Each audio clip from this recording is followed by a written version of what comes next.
Ladies and gentlemen, SuckItUpUSA.com presents Suck It Up MMA Live. No excuses, no quit. With your hosts, positioned firmly in front of the control board, and out of the red corner, Tom McManus!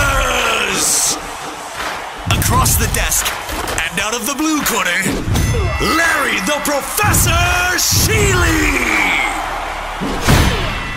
Rigan Machado. How you doing? Good, man. We're over on this end with phone difficulties, which I'm just going to transfer as a lesson in letting your kid do something you should be doing. But how are you, sir?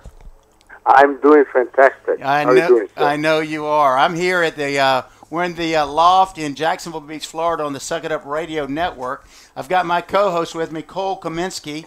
Rigan, and Cole is my senior student, one of my senior students in my school and my main jiu-jitsu instructor. So he's going to be assisting me with the interview. So Cole. Wow, that's awesome. Yeah, nice to meet you, sir. Very nice to meet you, Master Rigan. How are you today?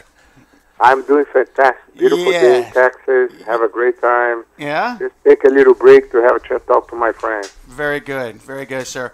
Well, Rigan, you and I met, what was that, 3 or 4 years back in Washington, D.C.? Yes. And we were, it's ironic. I'd read about Rigan Machado gang for years and years and years. The Machado family, the Gracie family, all the cousins and the things they did, growing up and training together and in the barracks type settings that they had. And I ended up in D.C. with Rigan Machado doing a seminar at the USA Jiu-Jitsu facility in Washington, D.C. And who do I end up spending time with for almost 2 days is Rigan Machado. Now, one thing people may not know, but Rigan Machado is a devil in Wii bowling. Wii bowling, remember that, sir? So I'm thinking, hey, there's one thing I might be able to take this guy in, and it's possibly a Wii bowling game. And I was sadly mistaken because I got smashed in that too. So anyway, Rigan, thanks for coming, man. It's been a long time since we talked. And getting the call last week to me was, number one, very exciting, very humbling, very exciting. And I can't wait to share some of the news. But first, Cole's got a few questions he'd like to ask from a personal standpoint, growing up in Brazil. And fire away, Cole. Yes, sir. I'm just, if you could just tell us a little bit about how you got into jiu-jitsu and who you trained under, and if you could just tell us some about that, please. Yes, for sure. Growing up in Brazil, my mother's sister, Laí, married the founder Carlos Gracie. By marrying the founder, the Carlos Gracie, I grew up around my cousins. Based by growing up early age, the first thing Carlos Gracie gives to us a little small keys for me and my brothers, and say, boy, it's amazing, have 5 boys, all these boys can be amazing jiu-jitsu players. And basically, that's how it started, the conversation between Carlos Gracie and my parents. Basically, growing up, I really get along with Carlos Gracie, the founder. And my cousins, growing up with my cousins, Hollis Gracie and Carlos Gracie Jr. was the ones who really I have opportunity to start pushing me more for try to do jiu-jitsu. It basically I went to live in my uncle's house in Rio. Carlos Gracie, my cousins, we basically train full time. Train like camps, mornings, finish high school, go straight to training. Basically, a massive time of span of training, and I feel amazing lucky because I have opportunity to train with a lot of my cousins from Carson Gracie, Hickson Gracie, Helio Gracie. I have opportunity to have many opportunities to train with him, and I feel privileged because to have chance to train with some amazing teachers, and today to be a part of something so amazing. Yes, sir. Yes, Yes, sir. sir. I can imagine. What was it like training under Halls? Hollish. Hall is amazing. It was when it's like basically I use him as my inspiration for teaching. I try to follow his principles, his methods, and I was one of the best coaches I ever met. Yeah, Rigan, this is Larry again. What separated Hollish from all the others? I mean, there's some very big names in teaching, but he has, he did things a little differently. What did he do differently? Did he add other? No, Hollis Grace is a simple guy, very charming, very nice, more the quiet type.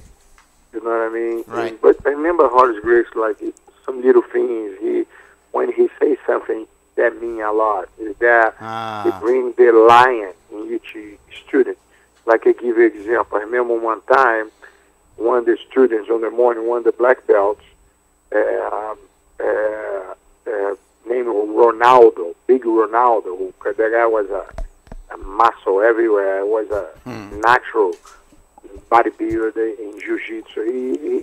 I remember one day I was on the mat and he started talking about how he can beat any judo guy. He went to the top clubs in judo in Brazil. He submit everybody. Judo is no good. And Hollis just listened, didn't say anything.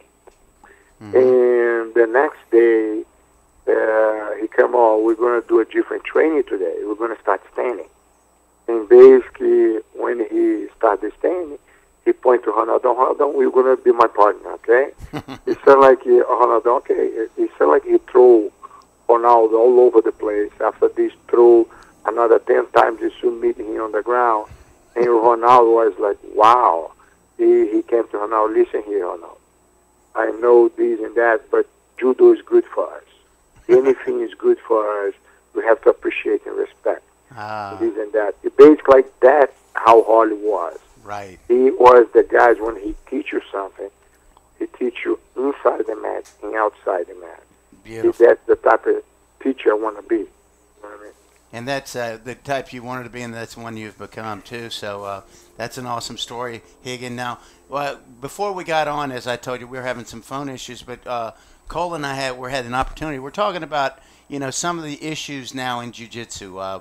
The World Championships in the past few weeks out in California, from what I understand, has caused a lot of friction. And Cole was sharing some of his thoughts. Go ahead, Cole, and kind of pick up. Yes, sir. Yeah, I just was speaking about, I don't know if you follow Facebook at all, but, Calter and Cambrito and Andre Galvao, a lot of these guys that are at that black belt level and have won in the past and that kind of thing, they're a lot of them are kind of speaking out about the ref situation, about the fact that if you watch the Worlds 2 weeks ago, in the finals for the black belts, all the refs are in suits, but yet nobody can seem to come up with money to drug test, or nobody can come up with money to have 3 refs per every match. And these guys feel like maybe some of the decisions aren't necessarily fair because you've got a ref that trains with somebody and now you're fighting that guy, and, it's hard to be unbiased. A lot of these guys are kind of calling out for a separate group to come in and ref these tournaments, or at least make them profitable for the guys that spend their whole life and make a career out of teaching and competing in jiu-jitsu. So with that said, that kind of ties into what we've been talking about, Rigan, Master Rigan, in terms of moving forward in jiu-jitsu. We've got a lot of politics, obviously, we've dealt with, and I know you've got have had a grand plan and a great game plan over the last several years. As a matter of fact, you were talking about this, yes. 4 years ago when you and I first met. So yes. would you share some of your thoughts moving forward in jiu-jitsu? No. It's going to be a pleasure. Yeah. At first, what the EBJJF is doing, I think they're doing the best job as possible. I think the organization under Carlos Grace Jr., which was my coach, I think he's doing a fantastic job. I think you have to realize you deal sometimes 3,000 athletes, sometimes the referees expire, sometimes it's a lot of things to be organized. It's not like from the outside. But my idea for the last eight to 9 years, I was thinking about like, what's the future of jiu-jitsu? You know what I mean? Mm-hmm. What's the next step? Well, what can I do for this sport who changed my life? Basically, like, little by little, I start analyze everything exists right now. This is what they are different. And it's like when you see the UFC with the progress of mixed martial arts from the beginning to today is fantastic. How they made the UFC be one of the biggest sports and fights in the world. All this is a motivation for me to say, hey, in case mixed martial arts accomplish that, is a good example for me to try to do something like that for jiu-jitsu. My goal in the last 8 to 9 years was to figure out how I can get the right infrastructure to step up to the next level. It basically, I started to talk to hundreds of different people, try to come out all kinds of different business plans.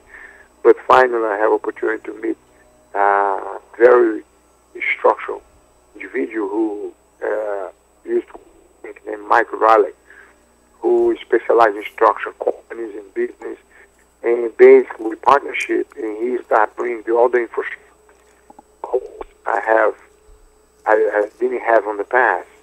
He basically now we hire some of the top people in different areas to little by little start structure the base for start organize the sport. It basically come up all different ideas to do a new professional league for how we, you know what I mean? We try to have a meeting with many red belts we couldn't meet to understand about the control of the belt, for be sure the belt don't come a joke, don't come something like you can buy by mail or you can give to your friend because he's your friend, or if somebody come to you offer money and sell the belt. Things like that have to have some type of control. Right. Their organization, I want to be sure, have some type of control to protect the people who work so hard for get the belt, to be respect that, and to have a chance, like you said, referees. Referees is very important. We're going to create a school for that, a school for referees. Mm-hmm. Be consistent and up to date. To have a chance to train a group of people who have the capacity to do a very, very good job. You know what I mean? Absolutely. And create a rank of referees. Create things like to help the referees to get more money, to get insurance for the referees. Mm-hmm. We're going to try to do the best for the referees, like the same we try to do the athletes. The first idea we're going to implement in the WBJJO, or is going to be the insurance for the athletes. We want to be sure the insurance is something that can protect the athletes at the academy, can protect the athletes in competition. We try to get the lowest insurance on the market to be sure we protect the athletes. That's the first thing I try to do. Mm-hmm. The second thing I try to do on the amateur rank is to create a rank system, which in the end of the year, with the accomplishment of the number of points the athletes accumulate, we have a chance to send some money back from the accumulation of all the events we did. Like this is a small action to start motivate the athletes to compete more often. Mm-hmm. And the last step we're going to do, we're going to take a couple, 2 or 3 years to accomplish, is going to be the Pro League. Right now we're negotiating with Monaco. Monaco is interest, South Africa. Mm-hmm. That's the two countries right now we build a good relationship, which you want to be a part of the professional league. The professional league is going to be 3 months of event. The professional guy is going to be invited by the rank. Mm-hmm. He have a good number of position on the rank. He is going to be able to be invited to build the competition. It's not like invite this guy or that guy. Is going to invite only by the rank. Gotcha. The guy to be able to be pro, he have to compete. The amateur, he accomplish success with the amateur, for be able to have the qualification to be invited by the professional league. Gotcha. The professional league, they have to get paid for every event. They're gonna pay for in case he win the event. But Right. he win the whole event by get the biggest numbers on all the 6 events. He's gonna be able to get a big cash money. That's what we try to do in the professional league. Beautiful. Try bring network behind, try bring big sponsors, do great events. You know what I mean? In different countries to have chance to bring the popularize and bring the respect for the sport. That's basically what I'm trying to do right now. Beautiful, beautiful. Now, and you mentioned, you and I talked the other day, Rigan, about, some of the best athletes in the world. Some of them can't even afford to go to some of the tournaments as it stands now. Some of them are broke and live on the streets. I mean, some very sad stories where perhaps getting along the lines of what you're looking at with the WBJJO, and that's the website, gang, is www.bjjo.com if you want to look and see what Master Rigan is talking about. But some of these people can't even afford to train, much less basically the first things we try to do, we're going to create campaigns. One of the things I love to do, right, in Brazil, have a big number of kids who don't have nothing. Right. Kids who grew up on the street, kids who for foster homes, and basically a lot of these kids, some academies give opportunity for the kids. A lot of these kids become champion. right, And basically, because Brazil have a big number of kids like that, we try creating future a campaign to help these kids. Mm-hmm. Because Jiu-Jitsu gave me my life. You know what I mean? Now it's time for me to give my life back to Jiu-Jitsu. That's based on all my energy and my love for the sport. I want to put to give to WBJJO to be the most organized, to bring to the next level, and to be sure it's fair to any organization, any athlete, or any people who get involved on the organization. Beautiful, beautiful. Now, Rigan, let me ask you a question in terms of, there are other federations and organizations. How will this all fit together as we move forward? Obviously, with 2016 being a big year for Rio de Janeiro with the Olympics coming there, how do you envision this all kind of coming together? I think all these organizations, my organization or any other organization, doesn't matter. The sports is bigger than all. Yes. The sports are already in 160 countries. Or I organize or some other organization very organized, doesn't matter. Mm-hmm. The sport is going to grow. The sport is going to be successful. Doesn't matter what. I just try to do something. I have a passion. I believe with the right infrastructures, we're going to be able to push the sport a little bit one step up. Beautiful. In basic, I want to capitalize, you know what I mean, to try to people recognize Brazilian Jiu-Jitsu in a way the athletes can live from the sport, through sponsors, to be involved in big networks, TV shows, same like UFC do. Right. I almost build an audience which we can do in latest pay-per-view shows.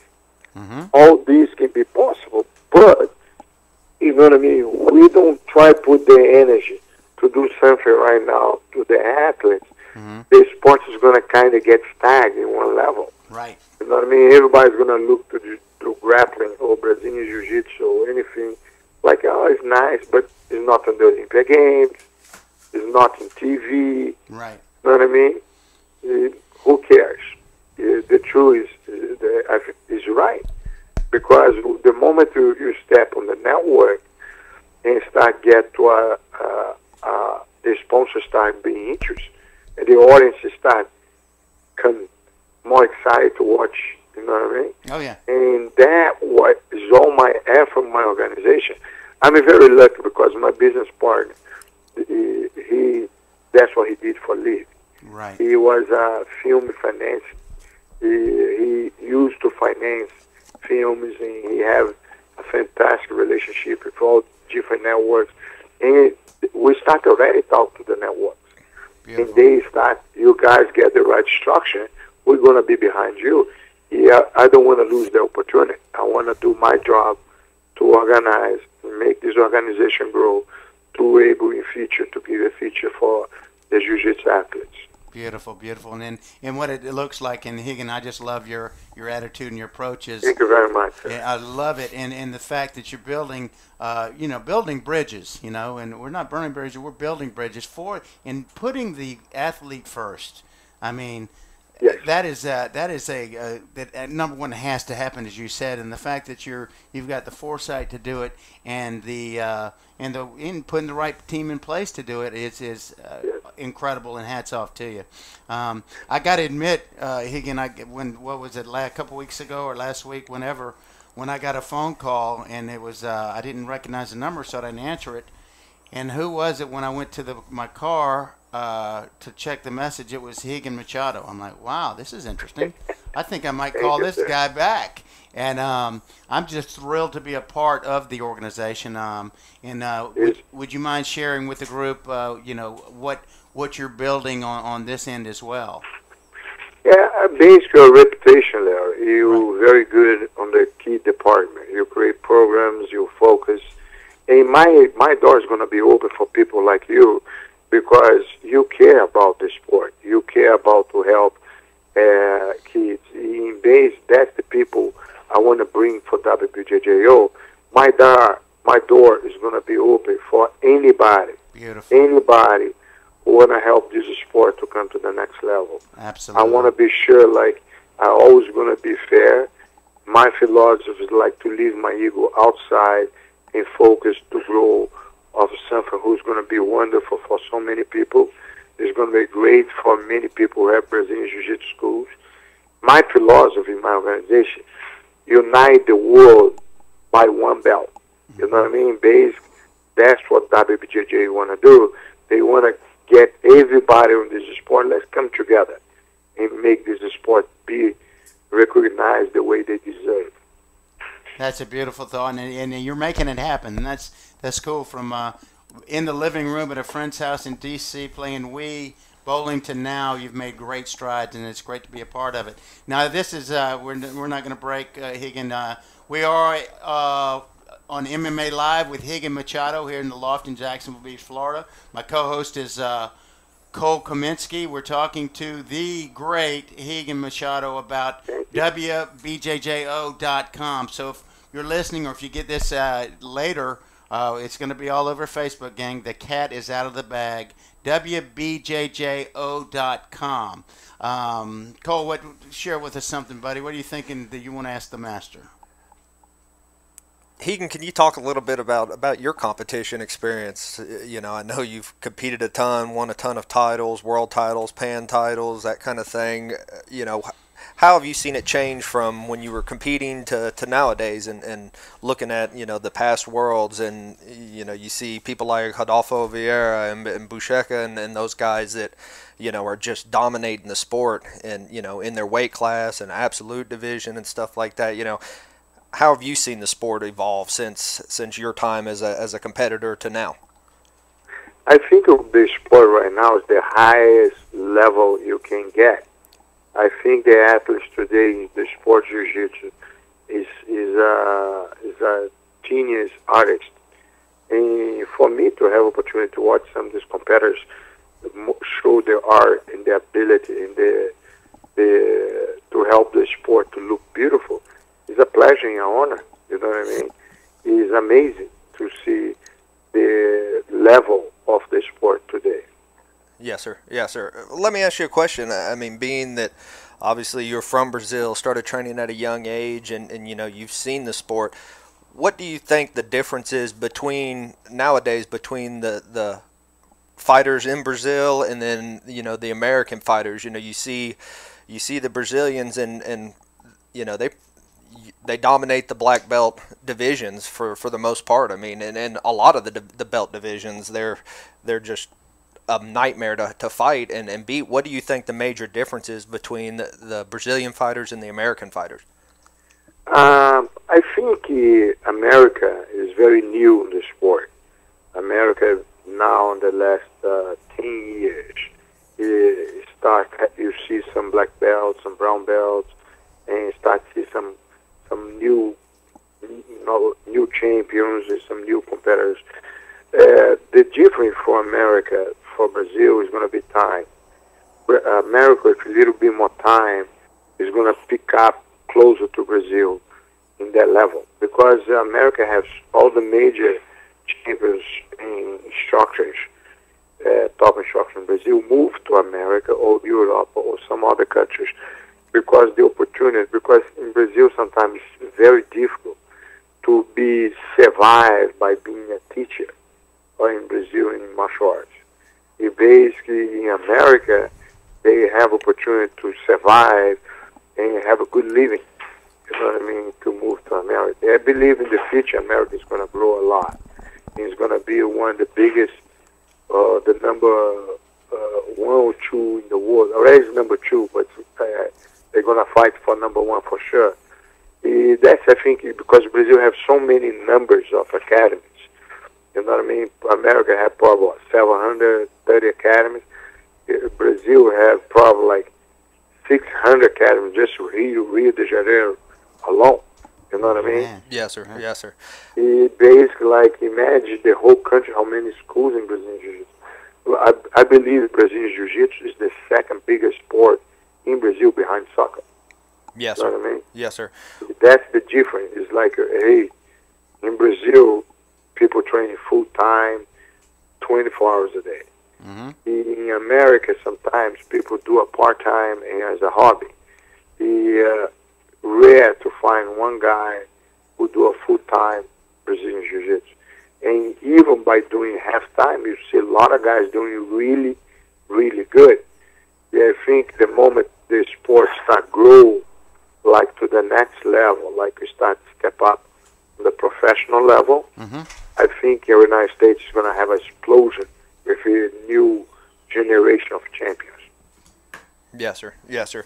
What about you? What about the idea of drug testing at say like the Worlds for the black belt division, or for the finals for any division? Do you think that's something that needs to happen? Do you think that there's an issue with performance enhancing drugs in jiu-jitsu in general?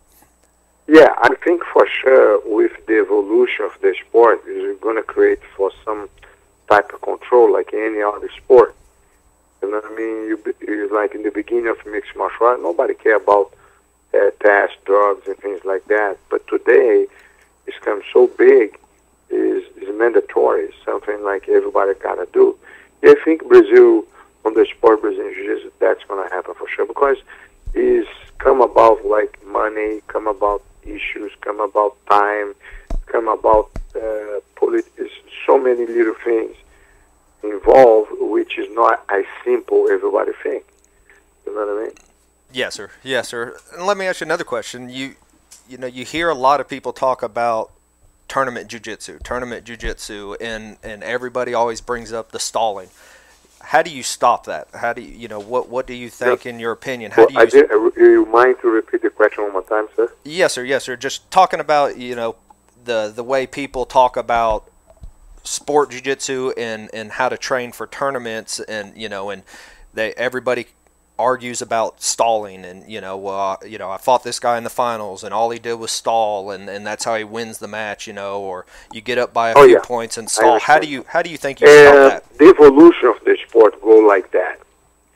Okay, when you put competition between two athletes, this happened in judo, now start happening to jiu-jitsu.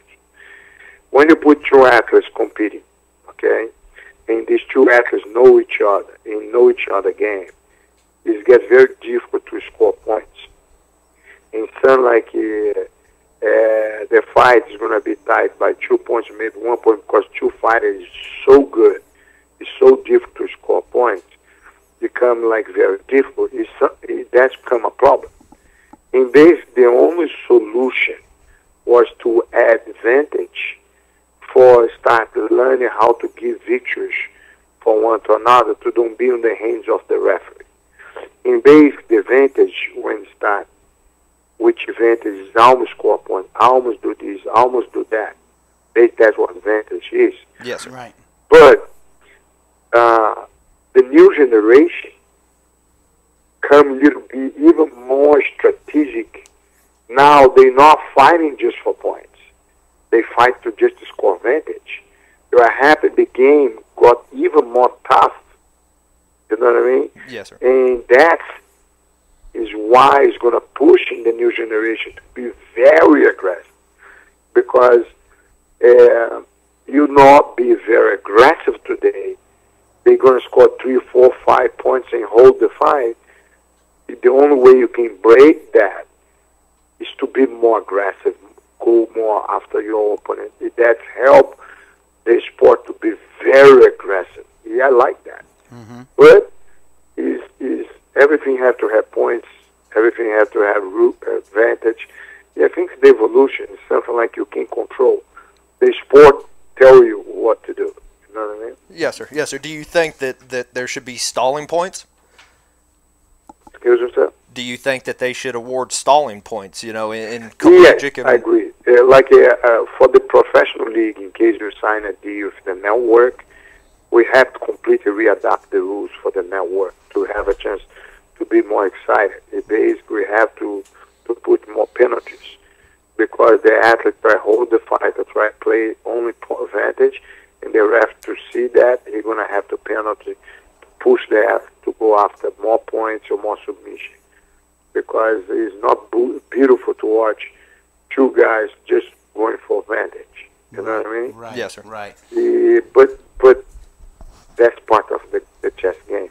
It's basically a chess game. And the chess game is the evolution. Start tell you need to do things to change. Right. And that change sometimes not pretty to watch. Because you look like the guy don't want to fight, but that guy fight for the little points. Right. You know what I mean? But I think the things you can do to improve that, to look better, is to put, like you said, more penalties in case the athlete don't try to score the advantage or don't try to go after submission. Gotcha.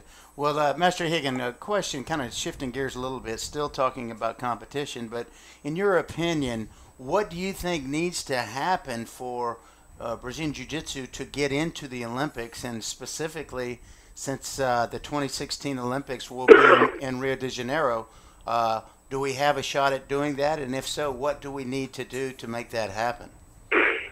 I think in any sport is many different groups. Okay, you have probably like 30 different groups today related to this sport who are running the sport. Maybe 30 or maybe 20, I don't know. But the key for that is to try to create a type of unification, which everybody focus to push the sport to the next level. Because the moment the sport go to the Olympic Games, is going to be the next step. It's natural the next step. I think is that the key, I believe, is to unite all the groups and focus to try to go to the next level. Right. And that is pretty much, correct me if I'm wrong, that is one of your goals and has been for quite some time in doing that unification, so to speak. Isn't that correct? Am I correct in saying that? Okay. When you're running an organization like that, it's something, it's very political. You can be political. When you run an organization, you have to leave everything outside, your ego, everything, is realize the organization tell me what to do. What's good for the organization. Sometimes you have to be political. You have to go, even maybe somebody who don't like it. Say, hey, for the sport, we need to work together for make this go to the next level. Sometimes you have to do that. I'm open because for me, 100% is the sport. Right. The athletes. Right. It's the future of the sport. So what would you feel about, if you're a betting man, is 2016 too soon for BJJ to hit the Olympics, or are we on track? Is the groundwork? I don't know the details. I heard some people talking about they're going to do a tryout. But the true, Brazil have the rights to put as a trial. You know what I mean? Because Gotcha. game's going to be in Brazil. That's Right. a Brazilian sport.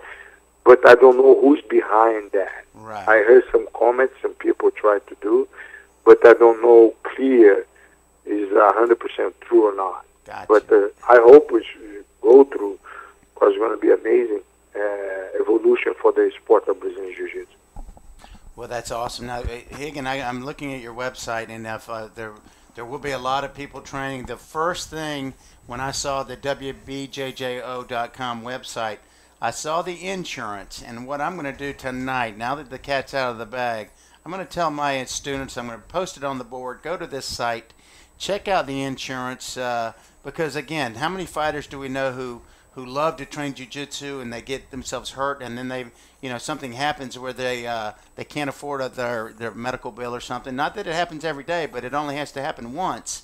And to be instead of worrying about not getting hurt, training secure, and if in the unfortunate situation you do have an injury, not go to the doctor and just be raked over the coals. So I'm going to announce that tonight, your entire website, and have my guys go there, check it out. There's a benefit. Thank you very much. There's a benefit. We're still like a baby. We're still doing baby steps to the progress. Of course. The organization, for sure. I believe the infrastructure I bring, a lot of the guys don't even know much the steps of the organization go. But basically, because I have this experience for almost 40 years, I want to guide them to do the best for try to be success. Mm-hmm. The idea for the insurance come out because I start look other sports like wrestling, judo. In all these sports have insurance for the athletes. You know what I mean? Yes. Basically, I want to follow the same steps. I want to be sure anybody become a member for the WBGAU, they come insured for protect themselves inside on the academic practice and in competition. Beautiful, beautiful. So again, just another statement that it's all about the athlete.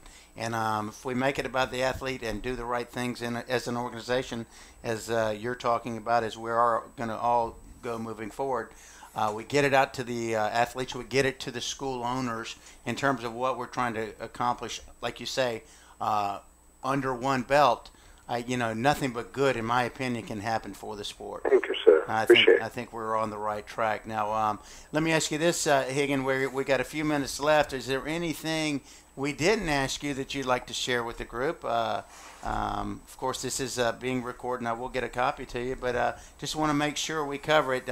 I'm very blessed to be a friend of yours. I'm very blessed to receive that call the other day. We're very blessed to have you in the sport, pushing it in the right direction and doing it in the right way. Again, it's there's a lot going on and a lot that most folks don't know about, but I just commend you for what you're doing and how you're going about it. Is there anything else you'd like to share with us or your students or your potential folks who are going to be involved in this program? What would you share with them at this point, if you had a few minutes to say? Basically, what I like to share, I love what I do. I've been in this sport for almost 40 years. One of the things I like to share, I remember in my age, around 14 years old, things like that, I have opportunity to talk to Carlos Grace, the founder. And basically, I was talking to Carlos Grace. I said, what's your goal, and things like that, and talking about. He said, my goal is to be a sport who will help me so much, me and my family, to be all over the world and to come one of the top sports in the world. He today is dead, but that conversation keeps the dream alive inside me. I like to welcome anybody who want to be a part of this venture, this dream of the founder of this sport, who is a beautiful sport. I'm going to do my best in WBJJO to do what he dreamed about. Very nice, and very well said, Rigan. Here we are, gang. We're at the Loft in Jacksonville Beach, Florida. MMA Live with Master Rigan Machado, 8th degree black belt in Brazilian Jiu-Jitsu. One of the legends and one that we're all proud to be friends with. And again, check out his website, www.wbjjo.com. Research the site. If you have any questions, hit me up on my email. I'm jacksbjj@yahoo.com. Call the school. Look around. This is big. It's we're on, like Master Higgins said, we're at the front end of this. We are taking baby steps, but the steps are bigger than one might think, because he's had this on his plate for 8 or 9 years now. I met him 4 years ago, and it was hatching at that point. And just last week, the announcement was made. So again, Master Higgins, thank you so much for coming on our show. Stay in touch. Keep us in the loop. And as you know, I'm going to spread the word, as will many other of your friends and followers. And best wishes to you as you roll out this dream. And dreams do come true, man, but it just takes work. And obviously you're doing the right thing. So hats off to you, and congratulations, sir. Thank you very much, sir. Okay. Appreciate to invite me to be on your radio. Okay. Thank you, sir. Thank you. This has been a production of SuckItUpUSA.com and EIGProductions.com. Heard exclusively on the Suck It Up Radio Network.